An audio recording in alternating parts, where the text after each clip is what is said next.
وہ پیسے برابر ہیں اس پیسوں کے جو آپ نے بورنگ اور انٹرسٹ پیمنٹ کے مد میں واپس کرنے ہیں. یہ تو آج کے دن کا آپ کا بجٹ ہے. اب ہم واپس آتے ہیں کہ اور کیا ہونا چاہیے. میری اپنی اطلاع یہ ہے کہ منسٹری آف کامرس میں تھوڑا سا ہم بہت ہی ایک سمپل طریقے سے لوگوں کو سمجھانے کی کوشش کریں کہ کسٹم ڈیوٹیز, ریگولیٹری ڈیوٹیز اور ایڈیشنل کسٹم ڈیوٹیز جو ہے وہ FBR نہیں لگاتی ہے. سنس لاسٹ 3 ایئرس یہ اب منسٹری آف کامرس کا چیپٹر ہے جس میں وہ دیکھتی ہے کہ کس سب سیکٹر کو اور کس انڈسٹریل کلب کو ہم نے کتنی کسٹم ڈیوٹی جو ہے وہاں پہ لگانی ہے آن دی امپورٹس, اور کتنی RD جو ہے ہمیں پروٹیکشن کے لیے ڈومیسٹک انڈسٹری کو دینی ہے, اور کتنی RD ٹو جسٹ ریگولیٹ اور کنٹین دی امپورٹس جو اب اس 2 سالوں میں جس کا جو ہے تقاضا بڑھتا گیا کہ RD اس لیے لگاؤ کہ آپ امپورٹس کو کیا کرو, ڈسکریج کرو. پھر آپ کے ایڈیشنل کسٹم ڈیوٹی کا ایک اور جو ہے میرا خیال ہے کہ کالم کھل چکا ہے ان 2-3 سالوں میں کہ آپ کسی طریقے سے جو ہے امپورٹس کو کنٹین کریں. اور اس کے نتائج کیا ہیں آج کے دن میں؟ اپریل میں آپ کی 56% امپورٹس کم ہو رہی ہیں as compare to the first quarter of 22-23.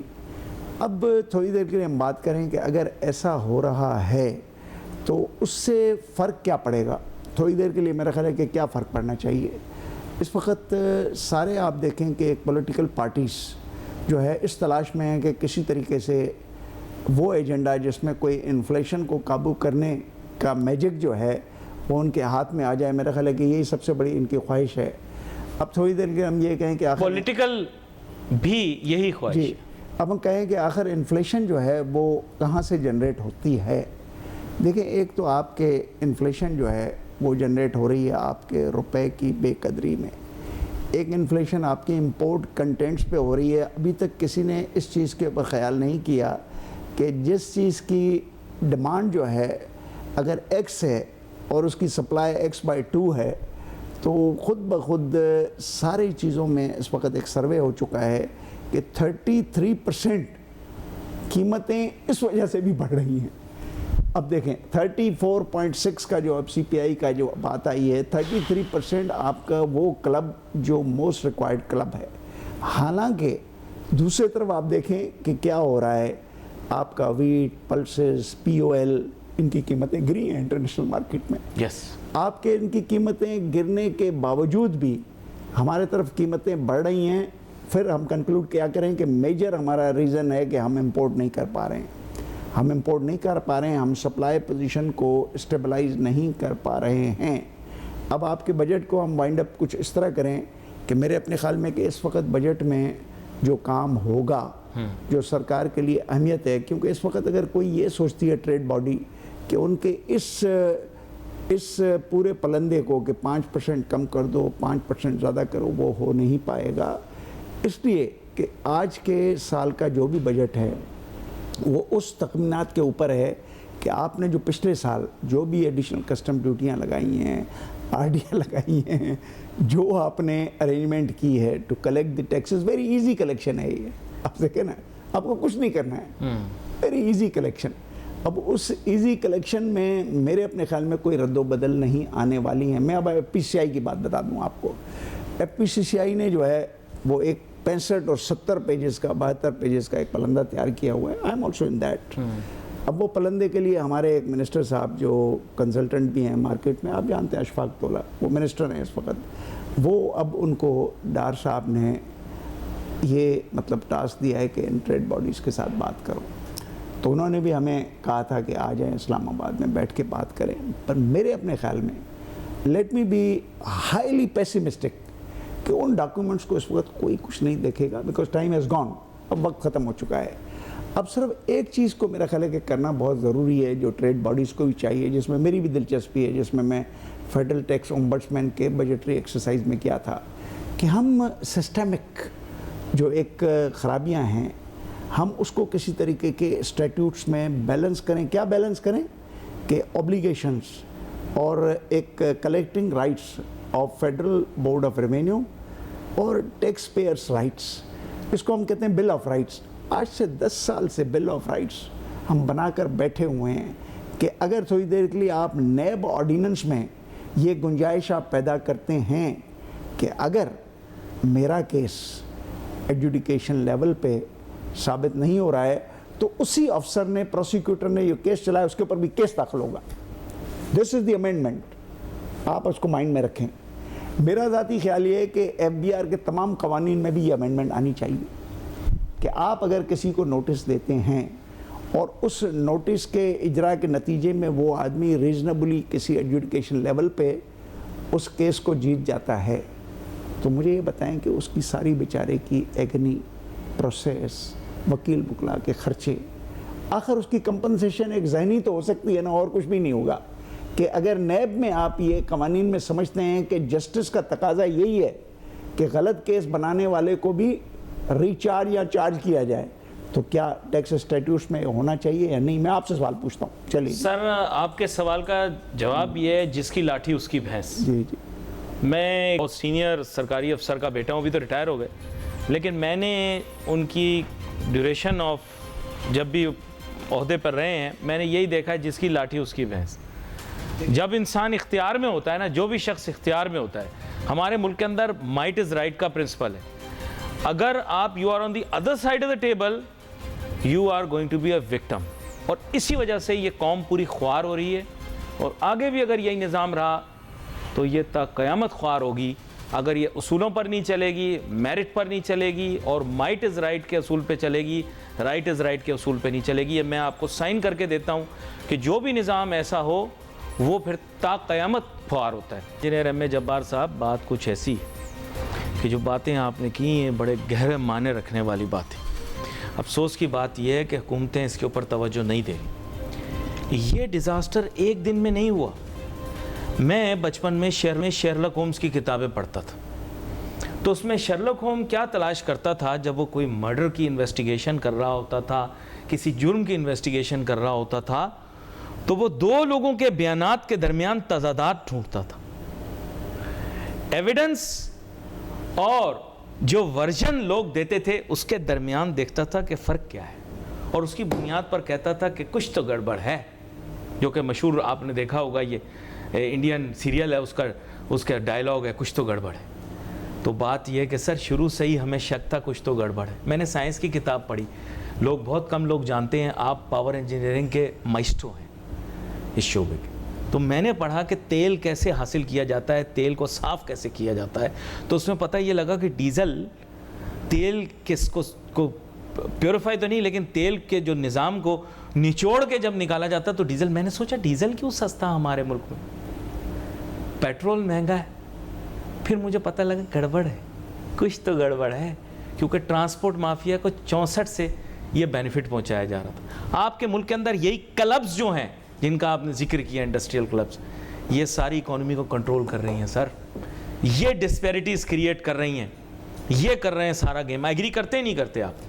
دیکھیں, آئی فلی ایگری وتھ یو کہ یہاں پہ جو ہے وہ جو جتنا پاورفل ہے پالیسیز جو ہے وہ اکارڈنگلی اسٹرکچر کروا دیتا ہے. مگر جو میں خاص بات کرنا چاہتا ہوں کہ اس وقت اس بجٹ میں چونکہ آئی ایم ایف بات کرتی ہے ریفارمز کی, ہم اس کے اوپر ہی جو ہے وہ فوکس کریں, اور آئی ایم ایف کو بھی کسی طریقے سے through news paper work shop سے باور کرائیں کہ ریفارمز اگر ہیں کیا.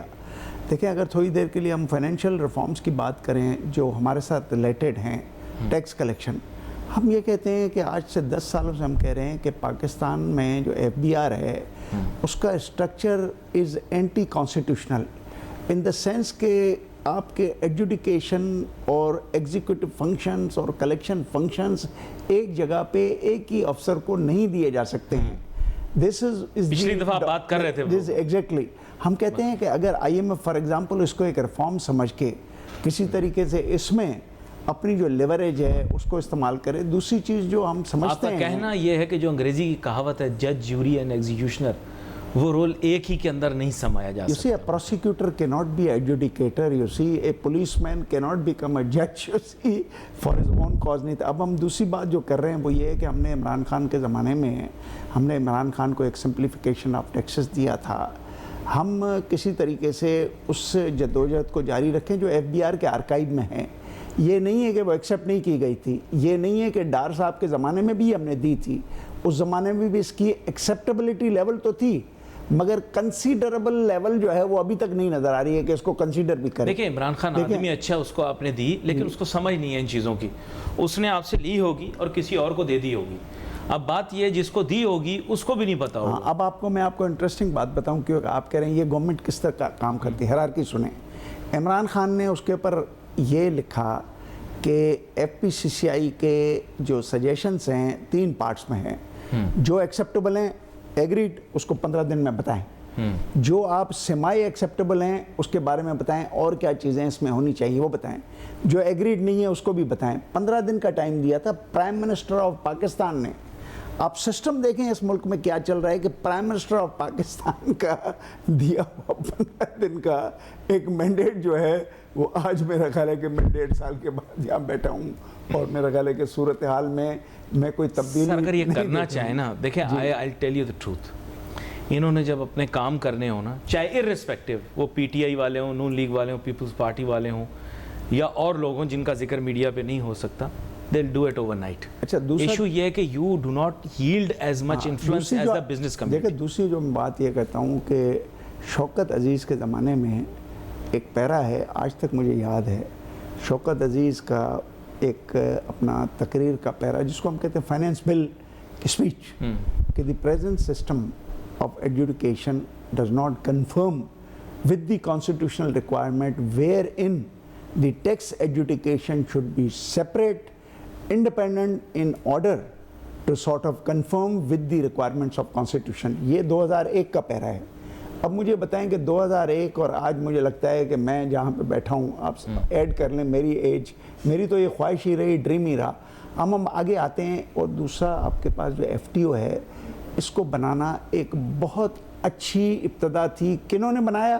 فوجیوں نے بنایا. یہ بھی میں آپ کو بتاؤں, سول حکومت نے نہیں بنایا, فوجیوں نے بنایا, اور اس سے ایف ٹی او کے وجہ سے بہت ساری ایک ڈیٹرنس پیدا ہوئی, تھوڑا چیک اینڈ بیلنسز آئے, کچھ سچویشن بہتر ہے. اب جو بات میں کرنا چاہتا ہوں بجٹ کے حوالے سے, اسی بجٹ میں ایف ٹی او کا ایک سیکشن 33 ہے, وہ کہتا ہے کہ ریزولوشن آف دا میٹرز, اس کو تھوڑا سا اسٹرینتھن کر دینا چاہیے. جب آپ ای او بی آئی کو بھی لے آتے ہیں فائنینس بل میں, آپ پتہ نہیں کیا کیا فائنینس بلوں میں لے آتے ہیں آپ, تو آپ اگر اس وقت ایف ٹی او لاء میں اس 33 سیکشن کو اسٹرینتھن کریں کہ آپ کے جتنے بھی لیٹیگیشن کے کیسز پڑے ہوئے ہیں جس کے لیے ایف بی آر کلیم کر رہی ہے, یو سی ایک quantum of money, some times میں حیران ہو جاتا ہوں کہ 1 ٹریلین کی باتیں بھی سنتا ہوں. اب اگر یہ چیزیں ہیں تو آپ پارک کروائیں ایف ٹی او کے ہاں, ایک انڈیپینڈنٹ جو ہے وہاں پہ ریزولوشن ہو. میں آپ کو سچ بتاؤں, اس کے لیے گٹس چاہیے. یہ گٹس نہ پولیٹیشنز میں, نہ یہ گٹس جو ہیں بیوروکریٹس میں. یقین کریں یہ جب تک ان کا اپنا انہیرنٹ انٹرسٹ نہ ہونا یہ کام نہیں کرتے. ناصر تھوڑا سا اجازت دیں کہ ایک بات اور بہت ضروری میں کرنا چاہتا ہوں کہ اس وقت I am also citizen of this country, I am also concern جو کچھ ہو رہا ہے یہاں پہ, اور کنسرن کے ساتھ ساتھ پولیٹیکل اکانومی کو میں الگ نہیں دیکھتا ہوں کبھی بھی. Economy cannot be separated from politics. It is the stabilized politics جو economy کو چلاتی ہے, پالیسی سازی کو چلاتی ہے. آج کے دن میں مجھے یہ بتائیں کہ چائنیز فورن منسٹر نے پریس کانفرنس میں کیا کہا. اس نے یہ کہا کہ آپ اپنی پولیٹیکل سچویشن کو دیکھیں, اسٹیبلائز کریں, آپ اپنے ایکسٹرنل اور انٹرنل چیلنجز کو جو ہے وہ ٹھیک کریں, آپ جو ہے اپنی معیشت کو جو ہے وہ گرو کرنے کی طرف توجہ دیں. اب مجھے بتائیں کہ زلمے نے بھی یہی کہا تھا. ہم نے زلمے کے لیے کیا کہا کہ جی وہ انٹرفیرنس کر رہا ہے. پومپیو نے اس زمانے میں کچھ کہہ دیا تھا, ہم نے کہا کہ دوسرے ممالک ہمارے معاملوں میں انٹرنل افیئرس میں کیا کریں, انٹرفیئر نہ کریں. مگر آج چائنا کے اس فورن منسٹر کے اس پریس کانفرنس کے اوپر تو کسی پولیٹیشین نے کوئی ایسا نہیں کہا کہ نہ کریں. اس کی وجہ سنیں, دیکھیں اس کی وجہ بھی میں آپ کو بتاتا ہوں. وجہ یہ ہے کہ ایک میمو جو ہے, جس طریقے سے ہم سنتے ہیں آڈیو لیک ہوا یہ ہو گیا, ایک میمو جو ہے محترمہ کھر کے حوالے سے وہ بھی آیا ہے. اس کی بھی انویسٹیگیشن ہونی چاہیے, اس کی کیوں نہیں کرتے ہیں. انہوں نے کہا ہے کہ ہمیں اس وقت جو ہے ایک جو ریلیشن شپ ہے اس میں چائنا کی طرف ہمیں سلانٹ ہونا چاہیے.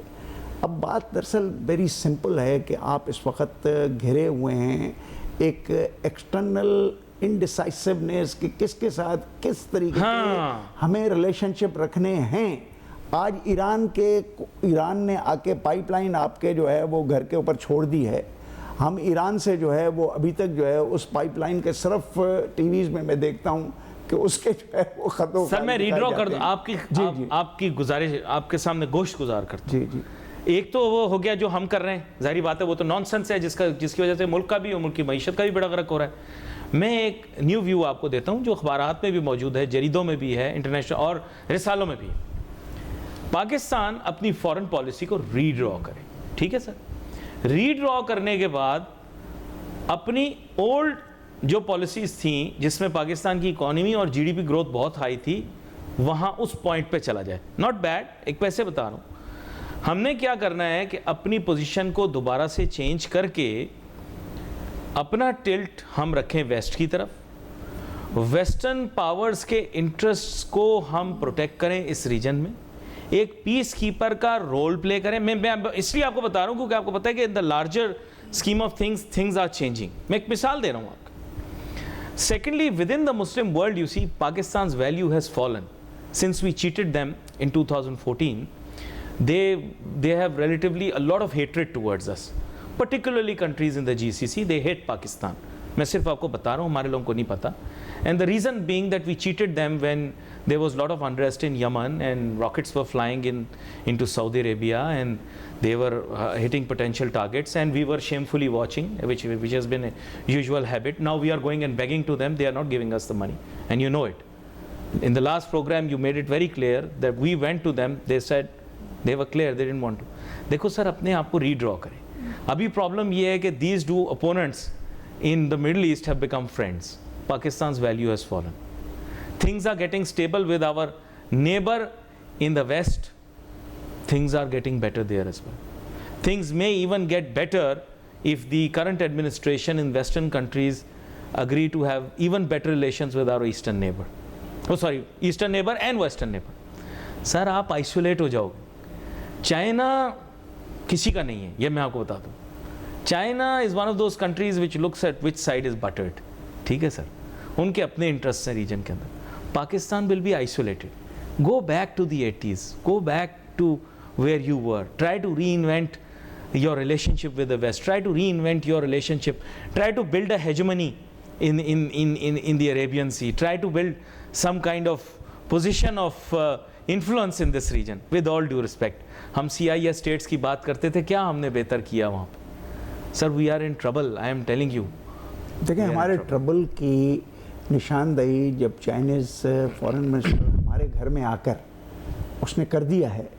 پرابلم تو سب سے بڑا اس ملک میں یہ ہے کہ ہم اس وقت جو ہے وہ اکانومی میرے اپنے خیال میں کہ جو اکانومی ہے اس ملک کی اس کو ٹھیک کرنے کی جو بھی ضرورت ہے. ایک ممبر آپ کا جو ہے وہ FBR کا چیئرمین تھا اکاؤنٹنٹ مسٹر شبر زیدی، وہ بیٹھ کے کہتا ہے ملک نے ڈیفالٹ کر لیا. ٹھیک ہے نا. دوسرے طرف آپ دیکھیں کہ دوسرے اچھے جو نام ہیں وہ اس قسم کی ایمبیگویٹ قسم کی باتیں کر رہے ہیں جو اور زیادہ اسکیری ہیں. یہاں پہ تو ہم نہیں، وہاں آپ نے کیسے الاؤ کیا؟ آپ کہہ رہے ہیں ایجوکیٹر یہ نہیں ہو سکتا، تو آپ بتائیں کہ ایک بندہ جو ہے وہ باہر کی اس سائڈ سے باہر کی اس سائڈ پہ کیسے آ سکتا ہے with a jump without any step? آپ نے کیسے الاؤ کیا اس بندے کو وہ چیئرمین FBR بنے؟ میں آپ سے پوچھتا ہوں. ایک جملہ میرے پاس. دیکھیں بات دراصل یہ ہے کہ اگر رولس آف بزنس کی اگر آپ باتیں کرتے ہیں تو میں نے تو آپ کو سب سے بڑا ایک رول آف بزنس پہلے ہی بتا دیا کہ آپ کی prosecutor is ایڈجوڈیکیٹر in this country. اس کے بعد جسٹس منصور علی کا ابھی میں ایک ججمنٹ پڑھ رہا تھا کہ پولیس کا FIR اگر اس میں 20 شکیں بھی ہوں، کلازز ڈال دیں، جو ڈال دیں، اٹ از امٹیریل سوائے اس کے جو گراؤنڈ ریئلٹیز کے ساتھ ریڈ کرے. جو آپ نے ایک شرلاک ہومز کی کوئی بات بتائی. پرابلم سب سے بڑا یہ ہے کہ ہم اگر رول آف لا کی طرف واپس لوٹ آئیں جہاں پہ ہم 148 میں سے اب تقریباً مجھے تو لگتا ہے ہم 148 پہ پہنچ گئے ہیں، جہاں پہ ہم جس قسم کی ہماری ایک ٹینڈنسی ہو گئی ہے. اب آپ نے بجٹ کی بات کی، یہ کہ اس میں ہمارا انٹرسٹ تو اس میں ہے، مگر ایک بجٹ کو بیلنس کرنے کے لیے اکنامک سچویشنز میں کنٹیجنسی تو ہونی چاہیے نا. آج کنسیٹنسی کی یہ حالت ہے کہ جیسے میں نے پہلے بتایا، ریپیٹ کر رہا ہوں کہ جتنے پیسے ہم نے حاصل کیے اتنے ہی پیسے واپس کرنے. $24 بلین شاید اس سے زیادہ لوگ کہہ رہے ہیں. آج میں نے اخبار پڑھا. اب چائنیز آپ کی کتنی مدد کریں؟ $24 بلین اگر ان کے ڈیو ہو جائیں گے 2024 میں. مجھے یہ بتائیں کہ ویسٹرنرز کیا کہہ رہے ہیں؟ وہ کہہ رہے ہیں کہ ہم سے پیسے لے کر آپ چائنیز لونز کو تو مت اتاریں. بڑی ایکسپریس ہمارے لوگوں کو نہیں بتا رہے نا, یہ تو جو باتیں آپ بتا رہے ہیں یہ وہ ریئلٹیز ہیں جو ہماری عوام کو پتہ لگنی چاہیے. اور انجینئر ایم اے جبار صاحب, آپ کا بہت شکریہ, آپ شو پر ہمارے ساتھ گفتگو میں شامل ہوئے اور بڑی اہم گفتگو ہوئی. Wait for messages on Facebook. Ali Nasir ہماری ٹیم کو اجازت دیجیے. اللہ حافظ.